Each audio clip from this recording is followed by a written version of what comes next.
വഖഫ് always വഖഫ്. ഒരിക്കൽ വഖഫായത് എക്കാലവും വഖഫ് ആയിരിക്കുമെന്നത് അംഗീകരിക്കപ്പെട്ട തത്വമാണ് എന്ന വാദഗതിയോടെയാണ് വഖഫ് ഭേദഗതി നിയമത്തെ എതിർത്ത് കേരള സർക്കാർ സുപ്രീം കോടതിയിൽ കക്ഷി ചേർന്നിരിക്കുന്നത്. ഒരിക്കൽ വഖഫായത് എക്കാലവും വഖഫ് ആയിരിക്കുമെന്നത് ആരംഗീകരിച്ച തത്വമാണ്?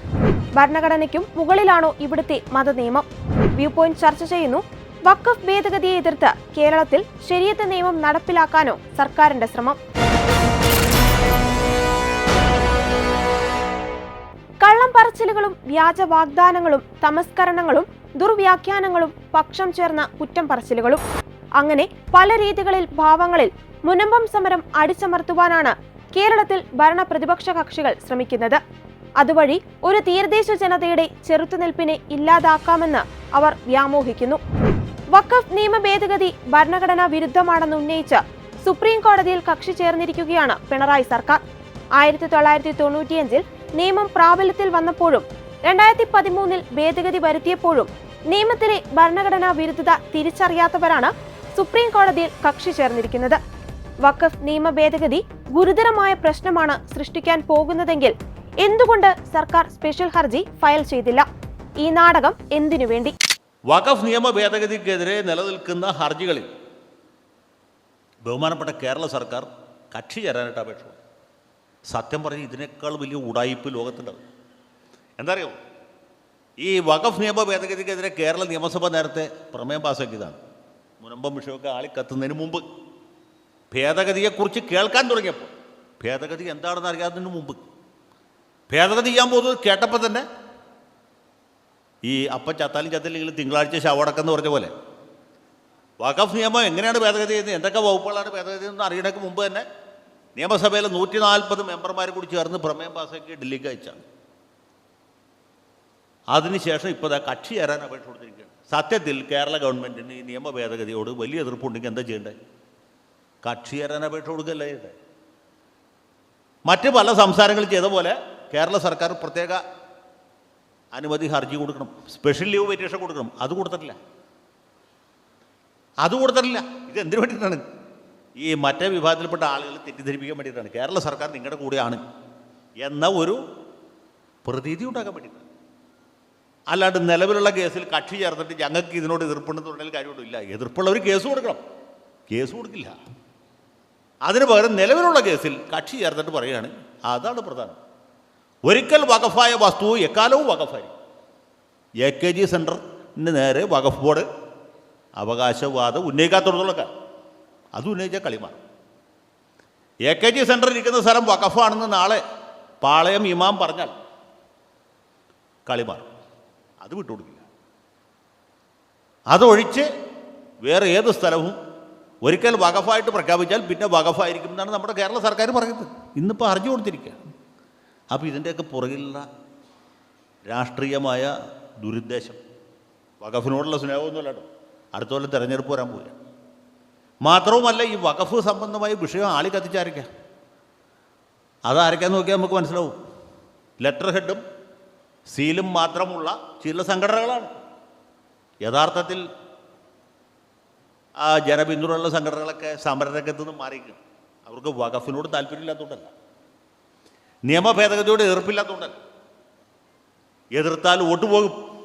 നേരത്തെ പറഞ്ഞില്ലേ, ഇതിൽ വോട്ട് ചെയ്ത് ശീലിച്ചു പോയ ആളുകളാണ്.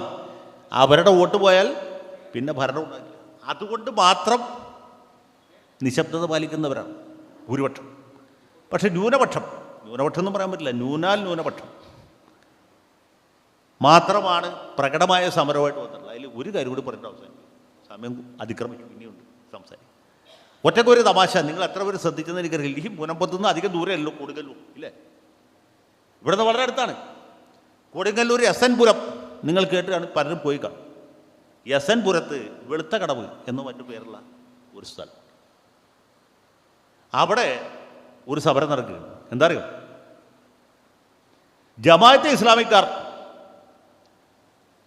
വഖഫ് സ്വത്തുകൾ മറിച്ചു വിറ്റു. ഒരു ട്രസ്റ്റ് ഉണ്ടാക്കി. അവിടുത്തെ പുരാതനമായ ദാറുസ്സലാം പള്ളിയുടെ വസ്തുക്കൾ ട്രസ്റ്റ് ഉണ്ടാക്കി അതിൻ്റെ കീഴിലേക്ക് മാറ്റി. ഇതിൻ്റെ മുമ്പിൽ കൂടിയാണ് നാഷണൽ ഹൈവേ കടന്നു പോകുന്നത്, നമ്മുടെ തീരദേശ ഹൈവേ. തീരദേശ ഹൈവേക്ക് വേണ്ടി അക്വയർ ചെയ്ത സ്ഥലം അതിൻ്റെ പൈസ കിട്ടി 2.5 കോടി രൂപ യുവന്മാർ പോക്കറ്റിലേക്ക്. 2.5 കോടി രൂപ തൊണ്ട തൊടാതെ വിഴുങ്ങി ആര്? ജമാഅത്തെ ഇസ്ലാമിക്കാർ, മാധ്യമം പത്രം നടത്തുന്ന ആളുകൾ, മീഡിയ 1 ചാനൽ നടത്തുന്ന ആളുകൾ 2.5 കോടി രൂപ തൊണ്ട തൊടാതെ വിഴുങ്ങി. അതിനെതിരെ ജമാഅത്തെ ഇസ്ലാമിക്കാരടക്കം, സമസ്ത കേരള ജമിയത്തുൽ ഉലമ അടക്കം എല്ലാവരും സമരരംഗത്താണ്. ഇത് പത്രത്തിൽ വന്നില്ല, ഇത് മനോരമയിൽ വരില്ല. ഇതാണ് പ്രശ്നം. ഷാജൻ സ്കറിയെ വിവരം അറിഞ്ഞിട്ടില്ല, അറിഞ്ഞ് നാളെ പേപ്പർ പുള്ളിയുടെ ചാനലിൽ വന്നു.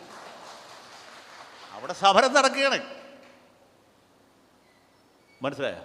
മാർക്സിസ്റ്റ് പാർട്ടിയുടെ തൃശ്ശൂർ ജില്ലാ സെക്രട്ടറി സഖാവ് അബ്ദുൽ ഖാദർ ജമാഅത്തെ ഇസ്ലാമിക്കാരുടെ വഖഫ് ബോർഡ് ദുരുപയോഗത്തെ അപലപിച്ചു എന്നൊരു വാർത്ത. പക്ഷേ ജമാഅത്തെ ഇസ്ലാമിക്കാർ പറയുന്നത് ഇത് മാർക്സിസ്റ്റുകാരും മറ്റ് തൽപര കക്ഷികളും ചേർന്ന് ഞങ്ങൾക്കെതിരെ എന്താണ് ദുരാരോപണങ്ങൾ ഉന്നയിക്കുകയാണ് എന്നാണ്.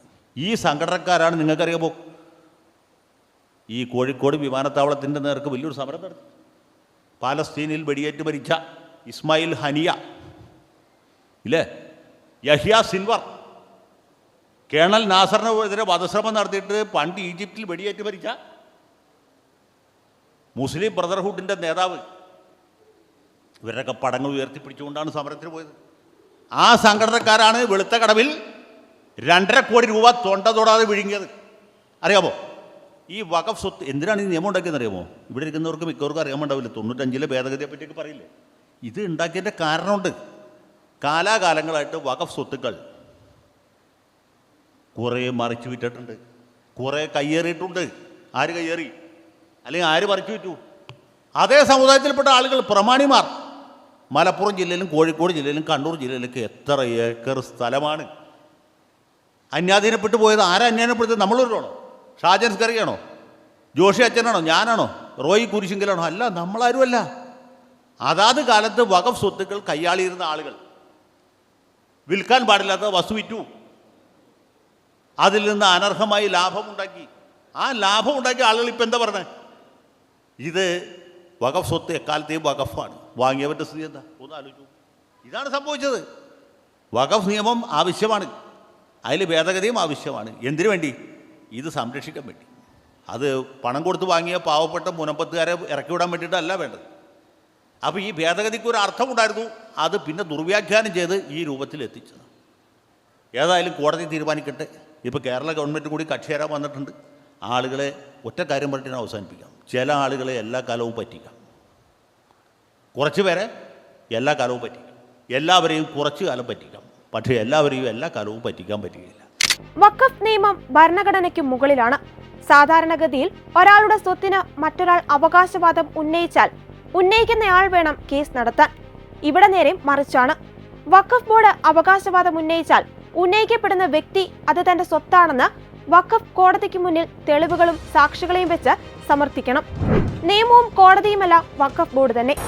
ഇന്ത്യൻ ഭരണഘടനയിലെ ആർട്ടിക്കിൾ 300A സ്വത്തവകാശ നിയമപ്രകാരം കോടതി ഉത്തരവിലൂടെയല്ലാതെ ഒരാൾക്കും തങ്ങൾ വില കൊടുത്തു വാങ്ങിയ സ്വത്ത് നഷ്ടപ്പെടാൻ പാടില്ല.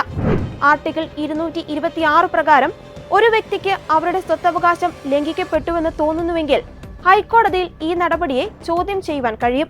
എന്നാൽ ഭരണഘടനയിലെ ഈ നിയമങ്ങൾക്കെല്ലാം മുകളിലാണ് വഖഫ് നിയമം. വഖഫ് ബോർഡ് ഒരു വസ്തു വഖഫാണെന്ന് പ്രഖ്യാപിച്ചു കഴിഞ്ഞാൽ അതിനെ ചോദ്യം ചെയ്തുകൊണ്ട് സിവിൽ കോടതികളിൽ പോലും ഒരാൾക്കും ചെല്ലാനാകില്ല. ഈ കിരാത നിയമം നിലനിൽക്കെയാണ് വി.ഡി. സതീശൻ മുനമ്പം വഖഫ് ബോർഡും തമ്മിൽ യാതൊരു ബന്ധവുമില്ലെന്ന് വാദിക്കുന്നതും പ്രശ്നം 10 മിനിറ്റ് കൊണ്ട് പരിഹരിക്കാമെന്ന പൊള്ള വാഗ്ദാനം മുന്നോട്ട് വെച്ചതും. പിന്നെ ഞങ്ങൾ പറഞ്ഞു 10 മിനിറ്റ് കൊണ്ട് ഇത് നടപടിക്രമം ശരിയാക്കണം. ഞാൻ ഒരുപാട് പരിഹസിക്കപ്പെട്ടു. CPM-ന്റെ BJP-യുടെ എല്ലാം ട്രോളുകളിൽ ഇത്രയും വലിയ നിയമപ്രശ്നം 10 മിനിറ്റ് കൊണ്ട് പരിഹരിക്കാം എന്ന് പ്രതിപക്ഷ നേതാവ് പറയുന്നു എന്ന് ധാരാളം കളിയാക്കി. ധാരാളം. എന്താ പറഞ്ഞത്? 10 മിനിറ്റ് കൊണ്ട് പരിഹരിക്കാമെന്നു. സംസ്ഥാന ഗവൺമെന്റ് സെക്ഷൻ 97 അനുസരിച്ച് വഖഫ് ബോർഡിനോട് ആവശ്യപ്പെട്ടാൽ മതി.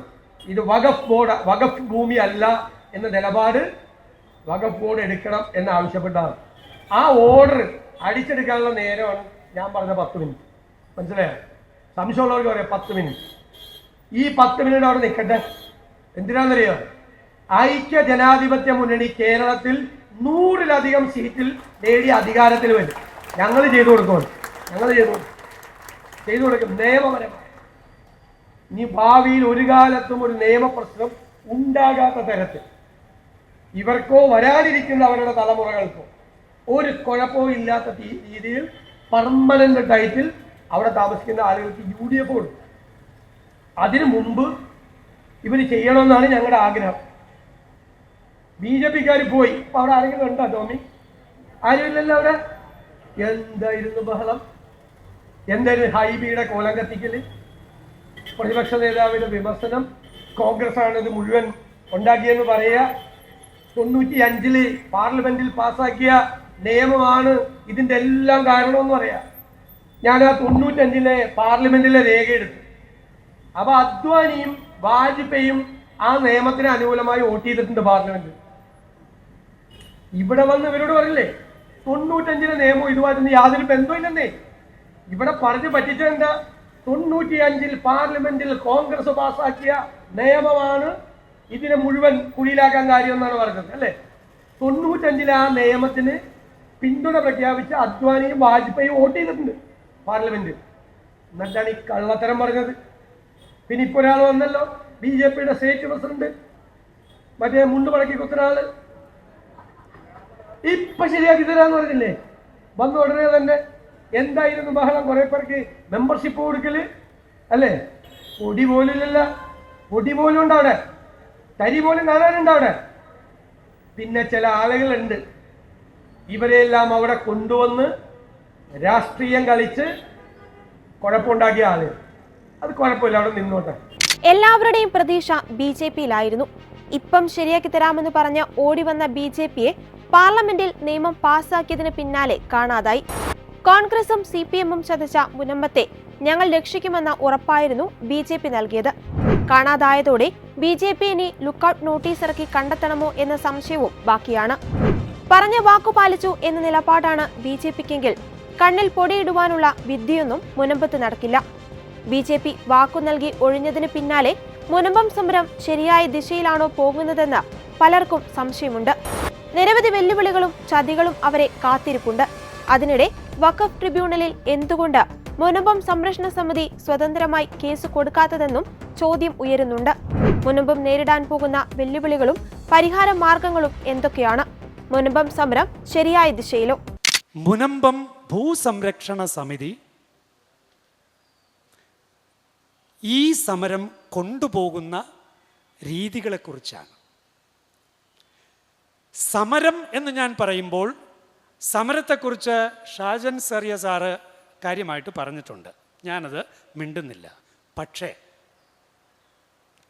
കേസ് കൊടുക്കുന്ന കാര്യത്തിലെങ്കിലും ഒരു കേസ് നമ്മൾ കൊടുത്താൽ ആ കേസ് ഏറ്റവും ശക്തമായ വാദഗതികൾ ട്രയൽ കോടതിയിൽ അവതരിപ്പിക്കണമെന്നും അതിശക്തമായ തെളിവുകൾ അവിടെ എത്തിക്കണമെന്നും നിർബന്ധമില്ലാത്ത ആരാണ് കേസിന് പോകുന്നത്? ആരാണ് കേസിന് പോകുന്നത്? പക്ഷേ വളരെ തെളിച്ച് ഞാൻ പറയുകയാണ്, ജോഷി മയ്യാറ്റിലച്ചൻ പറയുകയാണ്, കേരള കത്തോലിക്ക സഭയിൽ ആത്മാർത്ഥമായി ശുശ്രൂഷ ചെയ്യുന്ന ഒരു വൈദികൻ പറയുകയാണ്, മുനമ്പം ഭൂസംരക്ഷണ സമിതി ഇപ്പോൾ നടത്തിക്കൊണ്ടിരിക്കുന്ന കേസുകൾ തികച്ചും കക്ഷി രാഷ്ട്രീയത്തിന് അടിമപ്പെട്ടുകൊണ്ടുള്ള കേസ് നടത്തിപ്പാണ്. വളരെ പ്രധാനപ്പെട്ട കാര്യങ്ങളൊന്നും ട്രയൽ കോടതിയിൽ എത്തിയിട്ടില്ല. ചതിയന്മാരെ വിശ്വസിക്കാൻ മാത്രം മണ്ടത്തരം കാണിച്ചുകൊണ്ട് ട്രയൽ കോടതിയിൽ അല്ലെങ്കിൽ ട്രൈബ്യൂണൽ കോടതിയിൽ കൊടുക്കേണ്ടിയിരുന്ന സകല സംഗതികളും എല്ലാ ഡോക്യുമെൻറ്റുകളോടുകൂടി പഠിച്ച് എല്ലാം കയ്യിൽ താലത്തിൽ വെച്ച് കൊടുത്തിട്ട് പോലും എന്തിന് പ്രഗത്ഭനായ അഡ്വക്കേറ്റ് കൃഷ്ണനുണ്ണിയെ നേരിട്ട് പോയി, തിരുവനന്തപുരത്ത് നിന്ന് നേരിട്ട് വന്നു, ഞാൻ ആലുവയിൽ നിന്ന് നേരിട്ട് പോയി സംസാരിച്ചൊക്കെ വച്ച് അങ്ങനെ വളരെ പ്രധാനപ്പെട്ട ആർഗ്യുമെൻറ്റ്സ് എല്ലാം ട്രൈബ്യൂണലിൽ എത്തിക്കണമെന്ന നിർബന്ധത്തോടെ ഒരു മുനമ്പങ്കാരനെ അതിൽ കക്ഷി ചേർക്കാൻ ഒരിക്കലെല്ലാം നിർത്തിയിട്ട് അവസാന നിമിഷം പാലം വലിച്ചിട്ട് പറഞ്ഞു, OA വേണ്ട, ഒറിജിനൽ ആപ്ലിക്കേഷൻ വേണ്ട. അതായത് പുതുതായ അല്ലെങ്കിൽ അതിശക്തമായ വാദങ്ങളൊന്നും വേണ്ട. പിന്നെ എന്താ കൊടുക്കേണ്ടത്?